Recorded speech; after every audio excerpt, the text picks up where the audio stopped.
What's up everyone? Welcome to the Baristas Coffee School.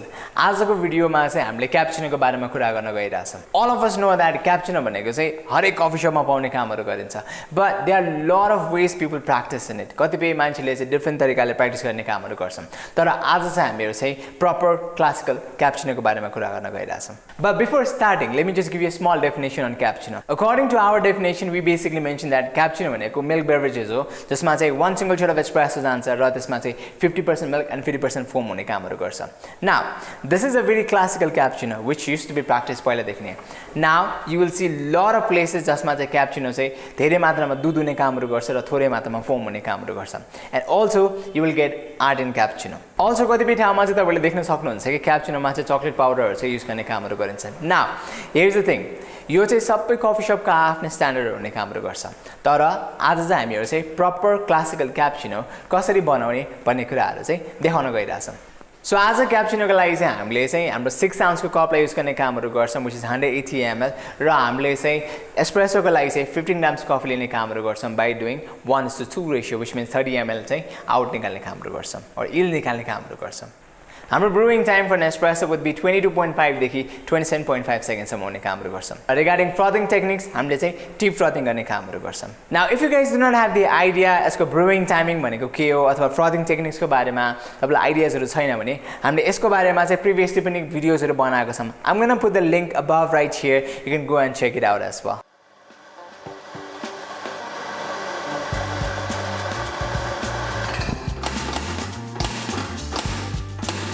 One of the things that we need to understand is that make sure जहिले पनि coffee को puck चाहिँ flat हुने कामहरु गरोस्.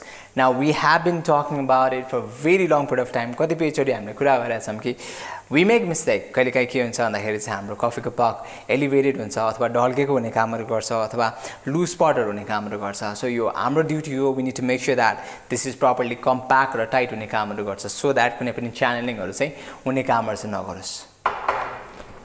So now, what we're gonna do is we're gonna extract the espresso first. पहिला हामी espresso extract गर्ने कामहरु गर्छौं. Like I mentioned, हामी 1:2 ratio मा गर्ने कामहरु गर्छौं by taking 15 grams of coffee and extracting 30 ml.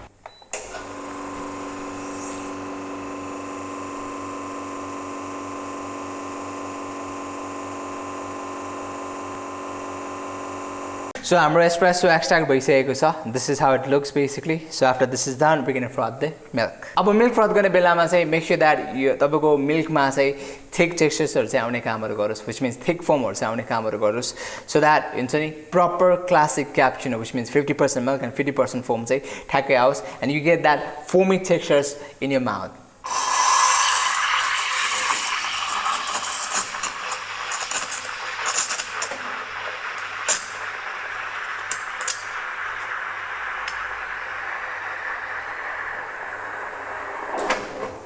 So हाम्रो milk steaming चाहिँ भइसकेको छ. I'm not going to make any art on it, just simply pour गरिदिने कामहरु गर्छौं. Now regarding pouring techniques, make sure that नजिकबाट खनाउने कामहरु गर्नुस् because यदि तपाईले माथिबाट खनाउनु भयो भने चाहिँ तपाईको milk चाहिँ बढी मात्रामा आउने कामहरु गरिन्छ. So this is your proper cappuccino. So one of the best ways to find out the cappuccino whether if it's a proper or not भन्दाखेरि चाहिँ by tasting it. Make sure whenever you guys are tasting it, यसमा foamy textures हरु आउने कामहरु गरोस् अथवा fizz हरु धेरै मात्रामा आउने कामहरु गरोस्. Like this. Now I know there are a lot of people who might be saying कि यस्तो खालको क्यापुचिनो चाहिँ coffee shop मा अलिकति कमै मात्रामा प्र्याक्टिस गरिने कामहरु गर्छ, which is true किनकि if you go to coffee shop there would be very less numbers of people जसले चाहिँ proper classical cappuccinos हरु चाहिँ सर्भ गर्ने कामहरु गर्छ. But that does not mean कि नयाँ क्यापुचिनो जहाँ चाहिँ तपाईले आर्ट देख्न सक्नुहुन्छ अथवा chocolate powder देख्न सक्नुहुन्छ, it's a wrong one, definitely not.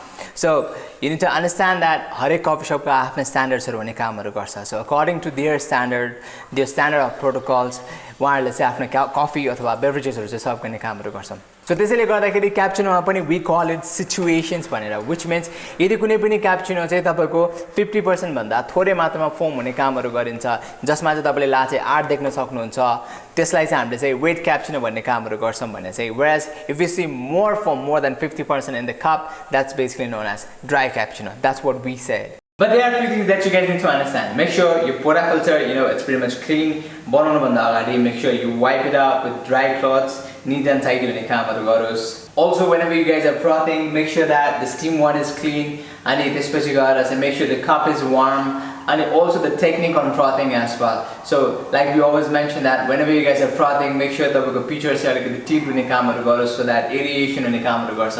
Try to avoid the bubbles as well. So एउटा proper foamy silky textures ले गर्दाखेरि चाहिँ तपाईको कफी चाहिँ एकदमै मिठो स्वादहरु आउने कामहरु गरिन्छ. By saying that, thanks so much for watching this video. I hope you really like it. Hit that like button यदि तपाईलाई यो भिडियो मन पर्यो भने subscribe the channel यदि तपाईले अहिलेसम्म गर्नु भएको छैन भने. Till then, I'm going to see you next time with the next post, cause I have to clean this up right now and it's very late.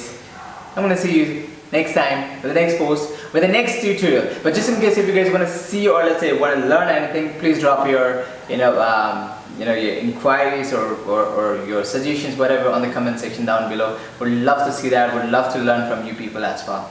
I'm going to see you next time with the next post. One more time. Bye bye. Take care of yourself.